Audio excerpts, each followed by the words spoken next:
사람이 천사를 만나는 일은 그렇게 흔한 일이 아닙니다.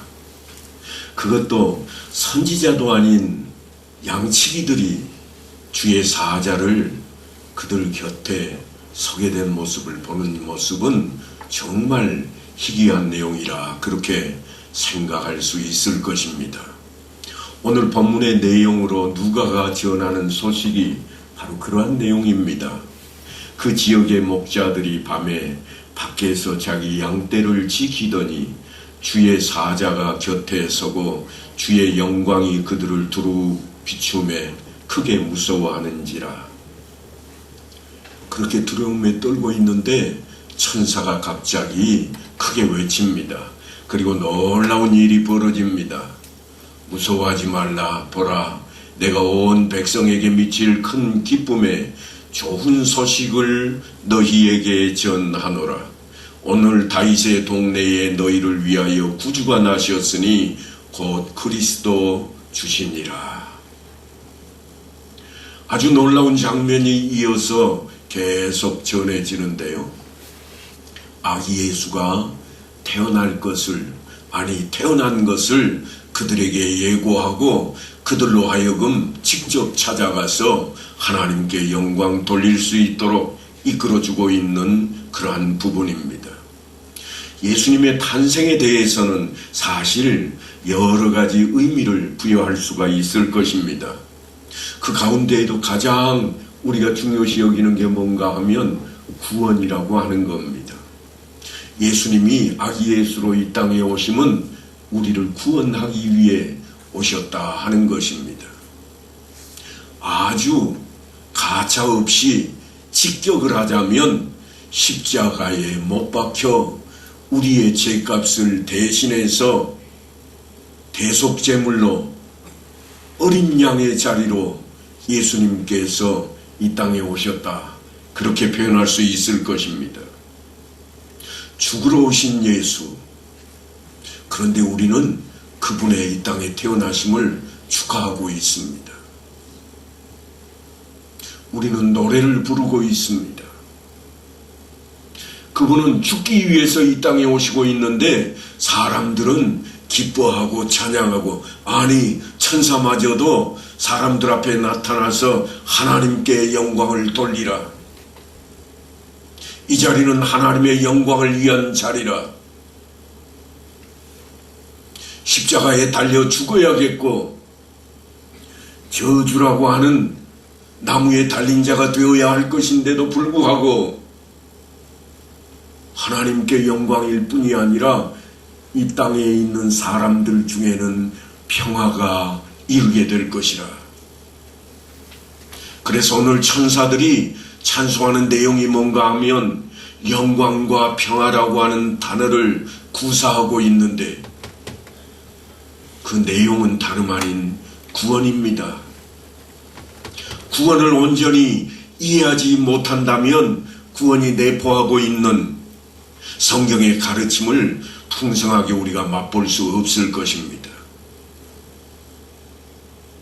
어린 양으로 오시는 예수, 우리의 죄값을 대신해서 제물이 되기 위해, 속죄 제물이 되기 위해 이 땅에 오시는 그 예수를 향해서 하늘에는 영광이요 땅에는 평화라.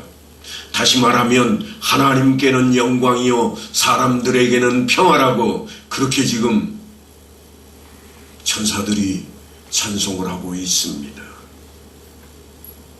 이것을 우리는 온전히 이해를 해야 됩니다. 이게 하나님 뜻이라. 하나님이 우리를 구원하기 위해서, 하나님이 그 뜻을 펼치기 위해서 십자가가 준비되어 있고 그 준비된 십자가에 달리게 하기 위해서 하나님이 직접 성육신하시는 그와 같은 장면이 우리 앞에 고스란히 그려지고 있고, 목자들에게도 천사들이 다가가서 내가 기쁜 소식을 전하겠다. 죽는 이야기인데 기쁜 소식을 전하겠다. 그럽니다. 요즘도 날마다 장례식장에는 많은 사람들이 모입니다. 육신의 생명이 날마다 끊어져가는 사람들이 생겨납니다. 그런데 그곳에도 여전히 찬송 소리가 들려옵니다. 왜인가? 하나님께서 나가신 하나님 나라, 구원의 나라, 그것을 향해 새롭게 출발하는 영혼들이 있기 때문에 그렇습니다. 누가복음 1장에는 세례 요한의 출생과 그의 아버지 사가랴의 예언이 등장하는데 68절은 이렇게 시작합니다. 찬송하리로다 주 이스라엘의 하나님이여 그 백성을 돌보사 속량하시며. 백성을 돌보시는데 죄를 탕감하셨다. 그 이야기를 누가가 꺼내놓고 있습니다. 긍휼을 베푸시는 내용입니다. 그리고 77절로부터 78절에 이르러서는 주의 백성에게 그 죄사함으로 말미암는 구원을 알게 하리니 이는 우리 하나님의 긍휼로 인함이라. 죄사함이 하나님의 긍휼로 인함이라. 죄가 있는 자는 하나님 앞에 설 수가 없습니다. 죄악은 하나님 앞에 서면 소멸되어 버리기 때문입니다. 그런데 하나님께서 소멸되지 않게 우리를 붙드시고자 우리 인생을 사랑하사 우리 앞에 하나님이 성육신 하시고 아기 예수로 우리의 인간의 모습으로 오셔서 우리의 죄값을 온전히 감당하신 사건을 기념하는 자리가 사실은 성탄절에 담겨있는 의미입니다. 어린아이가 태어난 것을 기념했다면 벌써 2000살이 넘은 그 많은 세월을 놓고 지금까지 우리가 축하하고 또 찬양해야 될 이유가 없을 겁니다. 여러분 곰곰이 생각해 보십시오. 여러분이 첫돌을 맞이했을 때에는 가정에 기쁨이 있었을 겁니다. 아니 여러분의 손주들이 첫돌을 맞이하게 되면 할머니 할아버지가 아주 기쁜 모습으로 그들을 건강하게 자라라고 축복도 하고 아장아장 걷는 모습을 통해서 기쁘다고 손뼉도 치며 축하도 합니다. 그러나 언제까지 축하하나요? 생일 몇 번 지나면 그 다음에는 첫돌 이야기 꺼내지도 않습니다. 아니 죽어가는 사람을 향해서 첫돌 이야기를 꺼내는 사람이 있기나 할까요? 결코 그렇지 않습니다. 오직 한 분 예수 그리스도만 이 땅에 오셨음을 우리가 기념하고 있습니다. 찬송하리로다 하나님께 영광이로다 그렇게 외치고 있는 겁니다.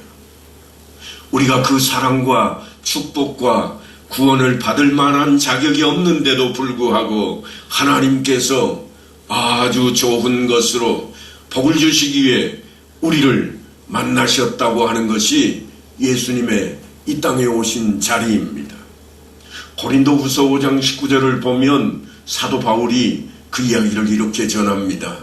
곧 하나님께서 그리스도 안에 계시사 세상을 자기와 화목하게 하시며 그들의 죄를 그들에게 돌리지 아니하시고 화목하게 하는 말씀을 우리에게 부탁하셨느니라.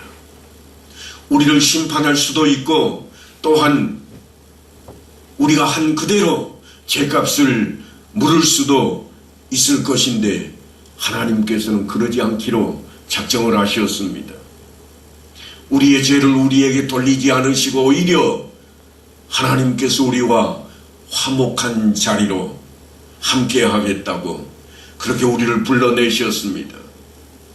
그래서 그리스도 안에 아기 예수로 오시는 그 하나님, 그 예수 그리스도 안에 하나님이 함께 하심으로 우리를 심판해야 마땅할 것인데 진노하셔야 마땅할 것인데 진노해야 할 자리에 십자가를 대신 지시고 심판을 받아야 할 자리에 대속제물이 되셔서 예수님께서 십자가에서 친히 이렇게 기도하십니다. 저들의 죄를 사하소서. 저들은 자기가 하는 일을 알지 못하나이다. 이것이 다름 아닌 성탄절입니다. 이것이 다름 아닌 예수 그리스도께서 이 땅에 오심입니다. 그래서 우리는 주님을 사랑의 주님이라, 은혜의 주님이라 그렇게 부르고 있습니다. 기독교가 가지고 있는 가장 큰 사랑의 비결은 다름 아닌 예수 그리스도의 십자가를 지신 그 사랑일 것입니다. 우리는 어느 누구 하나도 하나님을 찾아 나설 수 있는 그런 면목이 없었고 형벌을 받아 마땅할 그러한 자들이었음에도 불구하고 하나님께서 우리에게 죄값을 요구하지 아니하시고 사랑과 긍휼로 만나주셨습니다. 그 자리의 시작이 다름 아닌 성탄절입니다. 그래서 기독교 신앙의 가장 큰 핵심은 다름 아닌 예수 그리스도의 은혜라. 우리는 그렇게 이해하고 믿고 신앙으로 간직해야만 할 것입니다.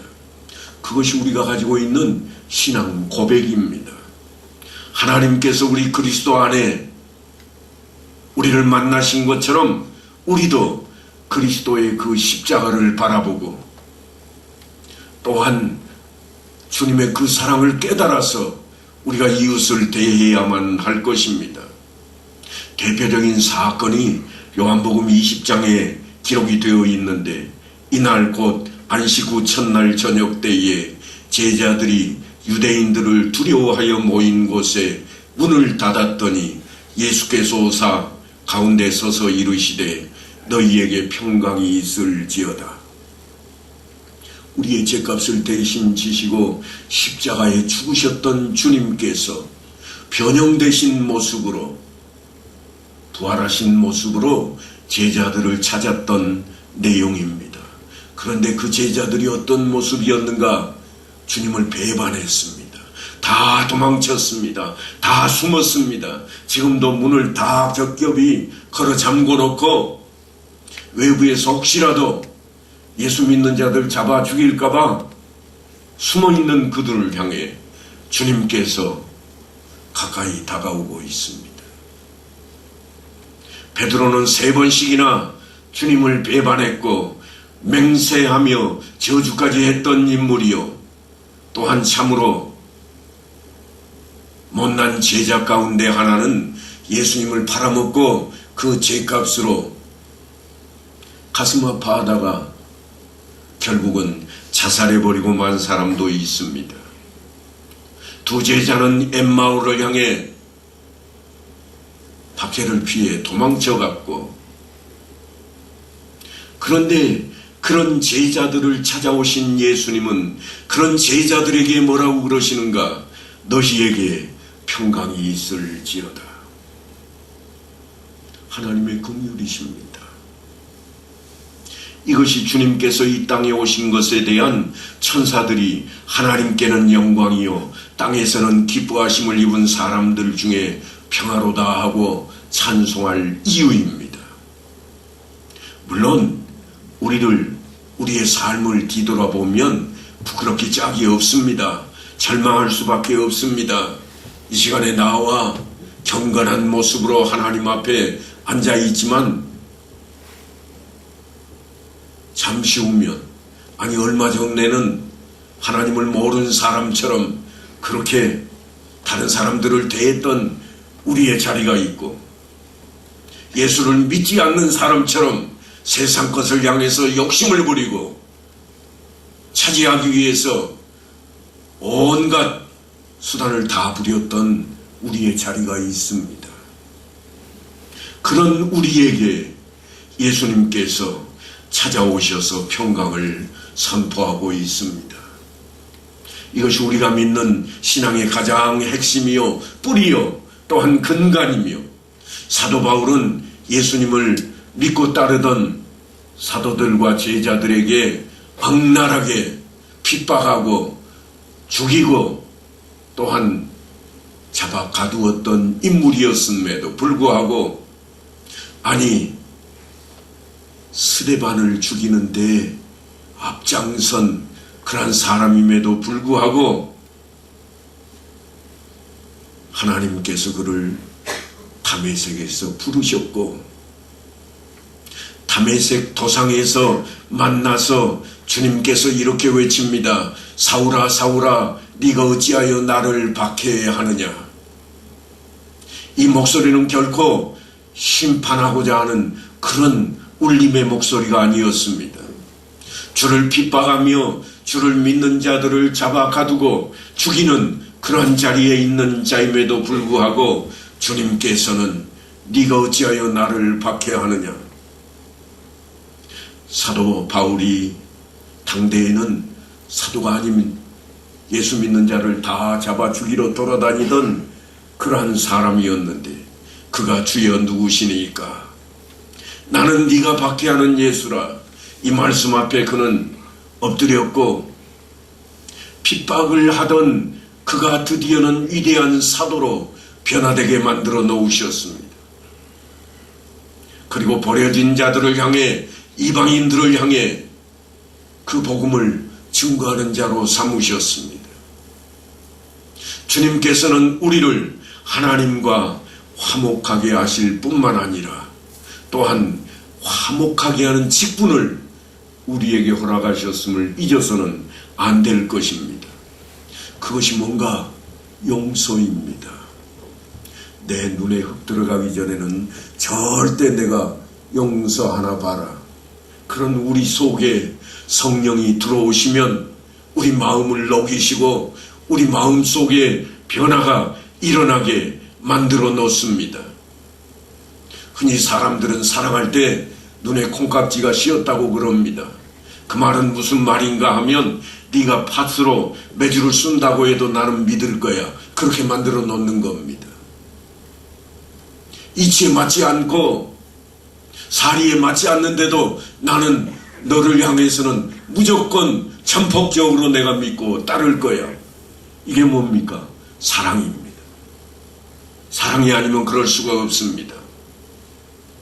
주님께서 그 사랑을 우리에게 요구하시는데 뭐라고 그러는가 하면 내 이웃을 내 자신과 같이 뭐하라고요? 사랑하라.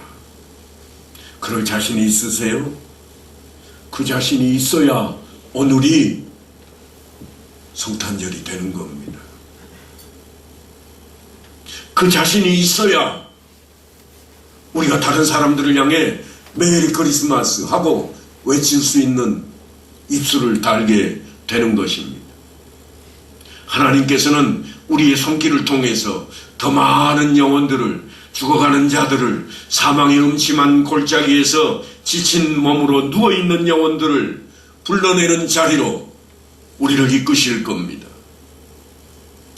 우리의 모자라고 못난 것들을 우리의 잘못으로 갚지 않으시고 그분의 사랑과 긍휼을 따라 기다리시고 돌이키게 하시고 살리시고 아름답게 하셔서 우리를 붙드사 그 자리에 서게 하실 것이라고 하는 겁니다. 거기에 가장 기초가 뭔가? 용서입니다. 용서함이 필요하다고 하는 것입니다. 주님이 오신 날을 기뻐하는 우리의 기쁨에 과연 무엇이 있을까요? 오늘을 기다리고 또 기다리던 어린아이들이 있습니다. 어린아이들은요, 선물을 기다립니다. 예수님이 그 마음에 들지 않도록 사람들이 만들었습니다. 왜냐하면 산타를 내세워서 선물을 가져다 주는 날로 바꾸었기 때문입니다. 착하면, 말 잘 들으면 선물 받는 날이라. 예수가 사라졌습니다. 믿음이 사라졌습니다. 예수를 믿으면이 아니라 착하게 살면, 많은 것을 가지고 살면 복받았다고 생각하는 자리로 자꾸 사람들이 만들어갑니다. 그런데 주님께서는 우리에게 너희에게 평강이 있으라, 하나님의 평안의 복을 빌고 있습니다. 이 성탄의 아침을 밝히고 있는 이 자리에 모인 여러분, 우리 한번 서로 인사하십시다. 메리 크리스마스. 한 번 더 하십시다. 기쁘다 구주 오셨네. 그냥 하는 인사가 아닙니다. 이 인사를 할 수 있는 사람은 내 안에 성령이 활발히 움직이는 사람이어야 됩니다. 나는 기쁘다, 너희들이 못 가는 곳 나는 갈 수 있다, 나는 예수를 알기 때문이라, 그렇게 생각한다면 잘못된 겁니다. 그렇게 해가지고는 고요한 밤, 거룩한 밤이 결코 될 수가 없습니다. 신자인 우리 눈에 이웃 형제의 눈 속에 있는 티밖에 보이는 것이 없다면, 내 속에 있는 들보조차도 못 보면서 남의 눈에 있는 티만 보인다면 그것을 결코 우리는 사랑이라 말할 수가 없습니다. 그것 때문에 주님은 이 땅에 오시지 않았습니다. 주님께서 이 땅에 오심은 용서하고 하나님 나라로 우리를 이끌기 위해 자신의 목숨까지도 내주시기 위해 오셨습니다.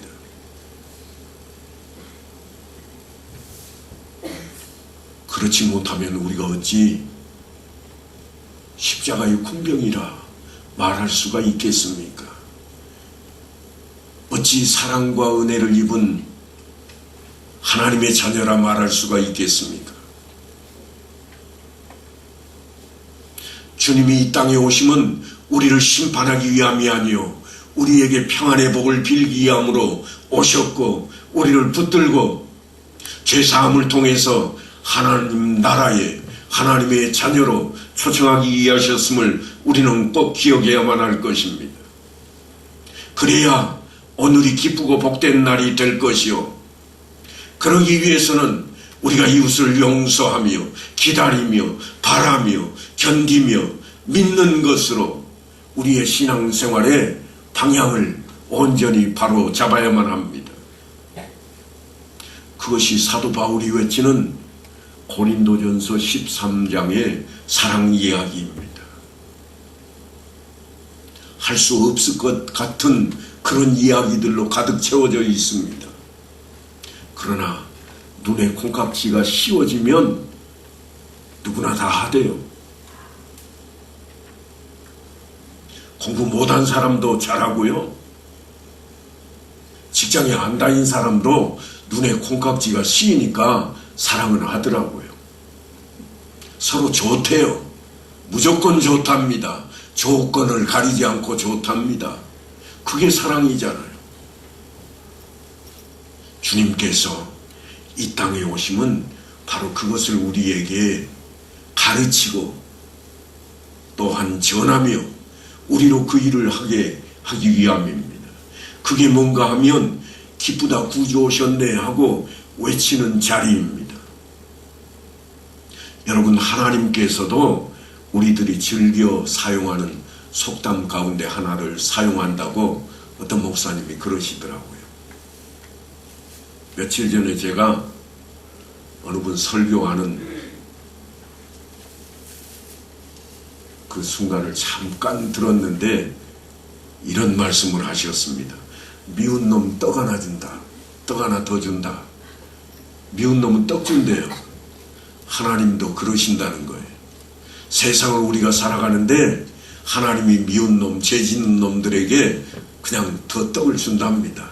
그러니까 너무 그거 떡만 좋아하지 마십시오. 세상에 있는 것으로 복으로 여기고 그것을 향해 쫓아가지 말라는 말씀입니다. 더 많은 것, 더 높은 자리, 더 큰 것만 위해 욕심을 부리다가는 주님을 놓쳐버리기 일상입니다. 사랑하는 성도 여러분, 오늘 우리는 이 땅에 오신 예수 그리스도를 기념하는 날입니다. 결코 그분이 높아지기 위해서 오시지 않았습니다. 결코 그분이 기적을 일으키기 위해 오신 분이 아닙니다. 더 많은 것 차지하기 위해 오신 게 아닙니다. 그분은 우리의 죄를 용서받게 하기 위해서 십자가를 지시기 위해 오셨습니다. 가장 큰 복이 무엇인가? 죄사함 받는 복입니다. 세상에서 제일 되는 복이 무엇인가? 이 땅의 생을 마감할 때 하나님 나라로 가는 복입니다. 오늘 성탄절을 맞아서 우리 모두가 다 같이 그 소망을 안고 살아가는 성도들 되시기를 간절히 축원합니다.